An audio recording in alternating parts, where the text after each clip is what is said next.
Hello students, हम कर रहे थे theory of balance growth. Last session में हमने किया meaning of the theory of balance growth. इसका मीन क्या था? जो बैलेंस ग्रोथ थ्योरी है ये इस स्ट्रेटजी पर बेस्ड है कि हमको अपनी इकोनॉमी को डेवलप करने के लिए इकोनॉमी के जितने भी सेक्टर्स हैं सभी सेक्टर्स में बैलेंस क्रिएट करना होगा, तब जाकर हमारी इकोनॉमी डेवलप करेगी।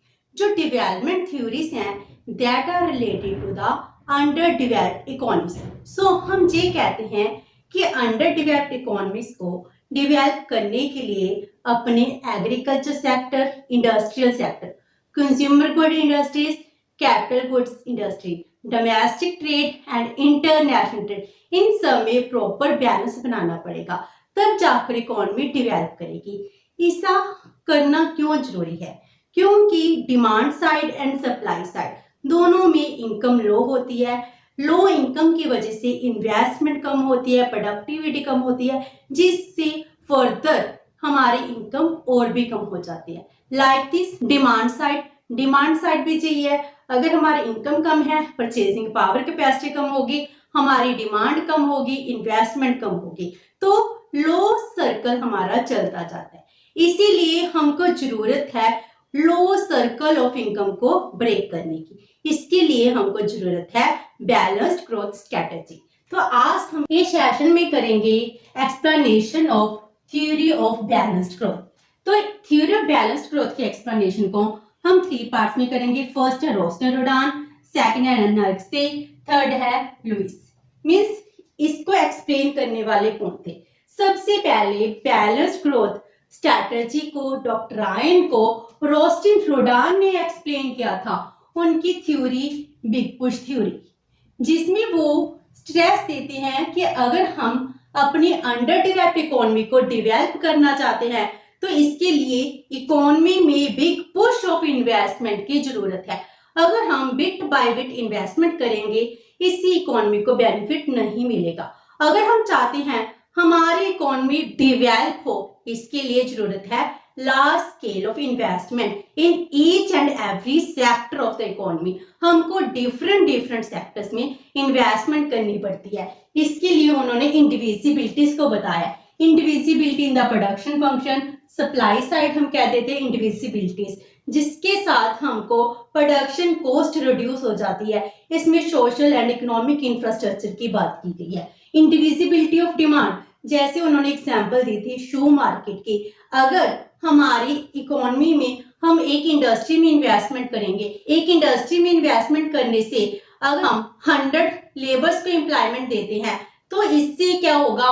100 एम्प्लॉयमेंट देने से 100 लोगों की डिमांड इंक्रीज होगी, लेकिन वो सभी के सभी शूज नहीं परचेज करेंगे, वो डिफरेंट कंज्यूमर गुड्स की डिमांड करेंगे। इसीलिए शूज मार्केट है, उस इंडस्ट्री की सारी सप्लाई सेल नहीं होगी तो उसको लॉस होगा। इसीलिए जरूरत है हमें साइमल्टेनियसली 100 इंडस्ट्रीज में इन्वेस्टमेंट करने की, ताकि लार्ज स्केल में प्रोडक्शन हो और एक दूसरे के गुड की डिमांड हो जाएगी। So indivisibility of demand, then indivisibility of supply of savings.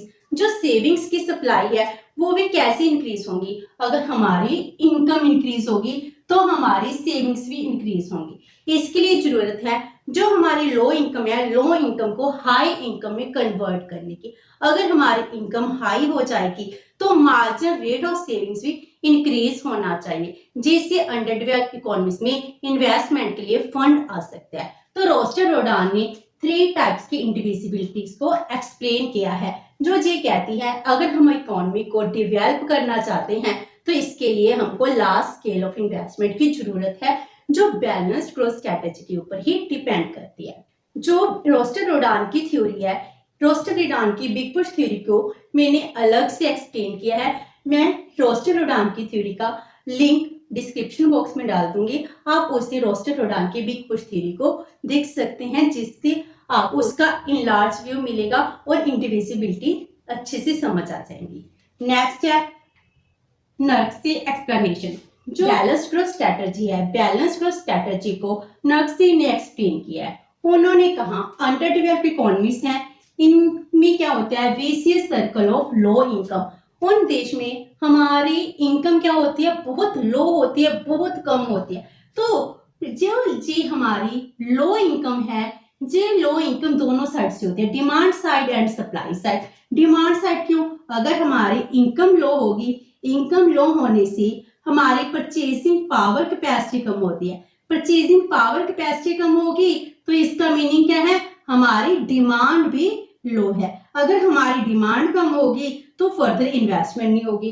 Like the supply side, अगर हमारे पास पहले से इनकम लो है तो इनकम लो होने की वजह से हमारे पास इन्वेस्टमेंट के लिए पैसे भी नहीं होंगे, हमारे देश में इन्वेस्टमेंट कम होगी, इन्वेस्टमेंट कम होगी तो प्रोडक्टिविटी भी कम होगी, प्रोडक्टिविटी कम है तो फर्दर हमारी इनकम और भी कम हो जाएगी। सो नेक्स्ट से क्या कहते हैं कि जो हमारे अंडर डेवलप्ड कंट्रीज हैं, जिन कंट्रीज में vicious circle of low income होता है, जो demand side and supply side दोनों साइड वर्क करता है, तो हमको जरूरत है इस विशियस सर्कल ऑफ इनकम को ब्रेक करने की। जो जे अंडर डेवलप्ड इकोनॉमीज हैं, जे विशियस सर्कल ऑफ इनकम को कैसे ब्रेक करेंगी, इसके लिए उनको बैलेंस्ड ग्रोथ की स्ट्रैटेजी की जरूरत है। बैलेंस ग्रोथ करना होगा तब जाकर उनका vicious circle of low income break होगा। उन्होंने कहा इसके लिए जरूरत है मार्केट एक्सपेंशन की, पूरी इकोनॉमी में मार्केट एक्सपैंड करनी होगी, हमारी डिमांड को इनलार्ज करना होगा। अगर मार्केट इनलार्ज होगी, डिमांड इंक्रीज होगी, इससे हमको कॉम्प्लीमेंट्रीज ऑफ डिमांड मिलेंगी, इसको हमें सेविंग्स मिलेंगी, जिससे हमारी डिमांड साइड इंक्रीज हो जाएगी। इसके लिए मॉनेटरी एक्सपेंशन की जरूरत है। मॉनेटरी एक्सपेंशन में जो सरकार है वो एक हेल्पर की तरह हमारे सामने है। जो नक्शे हैं वो चाहते हैं गवर्नमेंट इंटरफेरेंस नहीं होनी चाहिए, इकोनॉमी प्राइवेट सेक्टर के हैंड में होनी चाहिए। प्राइवेट सेक्टर ही है जो इकोनॉमी को एक्सपैंड कर सकता है, बट इसके लिए जो पैसे की जरूरत है, इन्वेस्टमेंट की जरूरत है, तो सरकार उसकी हेल्प के लिए सामने आ सकती है। तो इकोनॉमी में मार्केट को एक्सपैंड करने के लिए मॉनेटरी एक्सपेंशन की जरूरत है, कैपिटल की जरूरत है, जो सरकार प्रोवाइड करा सकती है। सो इसके लिए वो कहते हैं हाँ, इसके लिए हमको इकोनॉमिक इंफ्रास्ट्रक्चर को एक्सपैंड करना होगा। अगर आप चाहते हैं हमारे देश में इंडस्ट्रीज डेवलप हो, इंडस्ट्री को डेवलप करने के लिए economic infrastructure, road, communication, transportation, power, electricity, इन सबको एक्सपैंड करना पड़ेगा, फिर जाकर हमारी इकोनॉमी डेवलप करेगी। क्योंकि इंडस्ट्री का बेस होता है, अगर इंडस्ट्री का बेस ही इनलार्ज नहीं होगा तो इकोनॉमी कहाँ से डेवलप करेगी। इसीलिए वो कहते हैं इकोनॉमी को एक्सपैंड करने के लिए इंफ्रास्ट्रक्चर में इन्वेस्टमेंट की जरूरत है, एंड एक टाइम में हमको wide range of different industries में इन्वेस्टमेंट करने की जरूरत है। इसके लिए भी वो शू इंडस्ट्री की एग्जांपल देते हैं जो रोस्टर रोडान ने दी थी, क्योंकि अगर हम एक इंडस्ट्री में इन्वेस्ट करेंगे इससे हमको ज्यादा इनकम नहीं होगी। इसीलिए जरूरत है अगर हम लार्ज स्केल की प्रोडक्शन करना चाहते हैं तो हमको बहुत ज्यादा इन्वेस्टमेंट की जरूरत है। सो डिफरेंट इंडस्ट्रीज में हमको इन्वेस्टमेंट करने की जरूरत है। ये सब कुछ क्यों करना पड़ते हैं? Because of complementaries of demand. जैसे रोडान ने इंडिविजिबिलिटीज ऑफ डिमांड कहा है, लाइक दिस नक्शे ने हमको कहा है कॉम्प्लीमेंट्रीज ऑफ डिमांड। डिमांड की वजह से ही और डिमांड फर्दर इंक्रीज होती है। जैसे आपकी डिमांड, आपका खर्चा किसी और पर्सन की इनकम होता है, अगर उसकी इनकम इंक्रीज होगी तो फर्दर डिमांड इंक्रीज होती है, क्योंकि डिमांड क्या होती है, जो एक्सपैंड करती जाती है। जैसे हमारी इनकम इंक्रीज होती है, इनकम की इंक्रीज करने से हमारे एक्सपेंडिचर, कंजम्पशन एक्सपेंडिचर भी इंक्रीज होता है, एंड हमारा खर्चा किसी के लिए बेनिफिशियल हो सकता है। अगर हमारी इनकम इंक्रीज हो जाएगी, हमारी डिमांड इंक्रीज हो जाएगी, तो फर्दर भी डिमांड इंक्रीज होगी। इसीलिए कहते हैं अगर इकोनॉमी में डिमांड इंक्रीज होगी, इसका बेनिफिट सबको होगा। इसके लिए हमको जरूरत है इकोनॉमी में बैलेंस ग्रोथ की,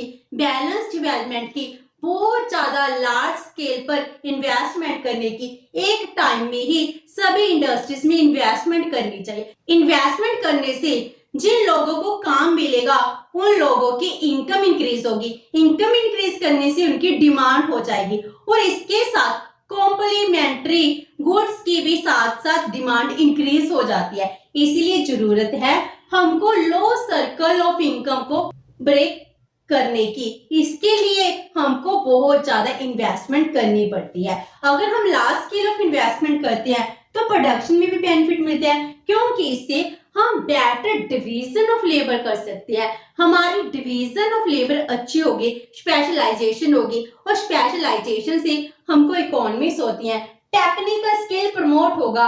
इसीलिए नक्शे कहते हैं हमको बैलेंस ग्रोथ की जरूरत है। उन्होंने कहा अगर हम बैलेंस ग्रोथ करेंगे तो हमको दो तरह की इकोनॉमीज मिलती है। फर्स्ट है external economies, number 2 internal economies. External economies क्या होती है?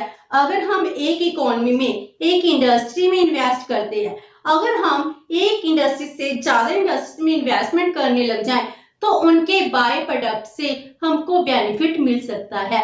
तो एक मार्केट के एक्सपेंड करने से हमारी मार्केट ओपन हो जाएगी, हमको हॉरिजॉन्टल एंड वर्टिकल इकोनॉमीज होनी स्टार्ट हो जाएंगी। इसीलिए जरूरत है हमको बैलेंस ग्रोथ की। इकोनॉमी में अगर एक ही इंडस्ट्री है, उसको रॉ मटेरियल की बहुत प्रॉब्लम आएगी। अगर उसके रॉ मटेरियल की इंडस्ट्री भी साथ में लग जाए, जैसे हम एक स्टील इंडस्ट्री की बात करते हैं, तो रॉ स्टील के लिए कोई इंडस्ट्री होगी जिससे फाइनल गुड्स प्रोड्यूस होगा, तो इससे क्या होता है, उसको सेविंग्स होती है। रॉ मटेरियल कहीं बाहर से इंपोर्ट नहीं कराना पड़ता, रॉ मटेरियल के लिए उसको ज्यादा मेहनत नहीं करनी पड़ती, इससे उसको इकोनॉमीज होती है। अगर बहुत ज्यादा इंडस्ट्रीज एक्सपैंड हो जाएंगे तो एक्सटर्नल इकोनॉमीज होंगी। इसके साथ साथ इंटरनल इकोनॉमीज भी होती है। जैसे मेरा स्केल ऑफ प्रोडक्शन इंक्रीज हो गया, स्केल ऑफ प्रोडक्शन की इंक्रीज करने से मेरी एवरेज कॉस्ट क्या होती है, रिड्यूस करना स्टार्ट होती है। जी रिड्यूस क्यों हुई? क्योंकि मैंने अपने स्केल को एक्सपेंड किया था। इससे मुझे क्या होंगी, इंटरनल इकोनॉमीज होंगी। अगर हम बैलेंस ग्रोथ की स्ट्रेटजी को अपनाएंगे तो एक्सटर्नल एंड इंटरनल इकोनॉमीज होती है, जिसका बेनिफिट प्रोड्यूसर को होता है, जिससे हमारा vicious circle of low income जे ब्रेक होता है। अगर जे हमारा लो सर्कल ब्रेक होगा तब जाकर लो की जगह हमारी इनकम हाई होगी, हाई इनकम से ही हम डेवलपमेंट कर सकेंगे। तो इसके लिए उन्होंने सेस लॉ को एक्सप्लेन किया है। उन्होंने कहा है, जैसे सेस ने कहा था, supply creates it's on demand. अगर हम मार्केट में सप्लाई इंक्रीज कर दे, प्रोडक्शन इंक्रीज कर दे, अगर हम अनयूटिलाइज रिसोर्सेज को यूज करना स्टार्ट कर देंगे, तो जैसे ही उसकी सप्लाई इंक्रीज होगी तो सबको उसकी कुल रिवॉर्ड मिलेगा, डिमांड भी इंक्रीज हो जाएगी। सेल्स लॉ जब हमारी बार्टर इकोनॉमी चलती थी उस टाइम स्टार्ट हुआ था। उसने ये थ्योरी दी थी कि अगर हम प्रोडक्शन करते हैं, हम मेहनत करते हैं, काम करते हैं ताकि हम अपनी डिमांड कर सके। अगर मेरे पास मनी नहीं है, मैं मनी को स्टोर नहीं कर सकती, तो क्या करती हूँ, हम उतनी ही गुड्स की डिमांड करते हैं जितनी गुड्स मुझे चाहिए, तो मैं प्रोड्यूस भी कितना करूंगी जितनी मुझको जरूरत होगी। अगर हम अनयूटिलाइज प्रोडक्शन को यूज करेंगे, इससे सप्लाई इंक्रीज होगी, सप्लाई के साथ साथ इसकी डिमांड भी इंक्रीज होगी, क्योंकि जिन्होंने सप्लाई की है उनकी डिमांड तो भी होगी। अगर हम उनको उनके रिवॉर्ड के अकॉर्डिंग पे कर देंगे, जिसने जितनी मेहनत की थी उसके अकॉर्डिंग डिस्ट्रीब्यूट होगा, डिस्ट्रीब्यूटेड फैक्टर को उसकी सप्लाई मिल जाएगी, उसकी इनकम मिल जाएगी, तो वो क्या करेगा, डिमांड भी करनी शुरू कर देगा। सो सेल्स लॉ ने यही कहा था, supply creates it's on demand. तो मार्केट में कभी भी हमारी एक्सेस सप्लाई नहीं होती है। इसीलिए नक्शे भी यही कहते हैं, अगर हम प्रोडक्शन करने शुरू करेंगे, एक्सेस सप्लाई नहीं होगी और सभी को उसके अकॉर्डिंग रिवॉर्ड मिल जाएगा, डिमांड इंक्रीज हो जाएगी, इकोनॉमी अंडर डेवलप से डेवलपमेंट कर पाएगी। तो ये था नक्शे का व्यू। लास्ट आता है लुइस एक्सप्लेनेशन। लुइस ने क्या कहा है? उसने भी कहा है कि हमको डेवलप करना चाहिए। डेवलप के लिए बैलेंस्ड ग्रोथ स्ट्रेटजी सबसे इंपॉर्टेंट है। अगर हम बैलेंस्ड ग्रोथ स्ट्रेटजी को अपनाएंगे तभी डेवलप कर सकते हैं। इसके लिए वो कहते हैं, जो अंडर डेवलप्ड कंट्रीज होती हैं इनमें टर्म्स ऑफ ट्रेड अनफेवरेबल होती है। जैसे हम एक्सटर्नल ट्रेड करें, एक्सटर्नल ट्रेड करते हैं, फॉरेन ट्रेड करते हैं, क्या फॉरेन ट्रेड में टर्म्स ऑफ ट्रेड हमारे फेवर में होगी? एक गरीब है, एक अमीर है, अगर वो दोनों ट्रेड करें, उन दोनों में इक्वालिटी तो है नहीं।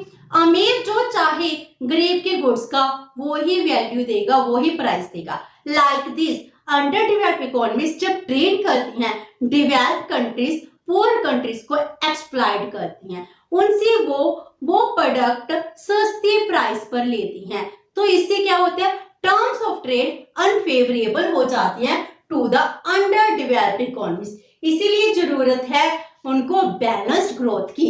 उनको बहुत ज्यादा लॉसेस होती हैं, इन लॉसेस को अगर हम प्रॉफिट में कन्वर्ट करना चाहते हैं तो बैलेंस्ड ग्रोथ करनी होगी।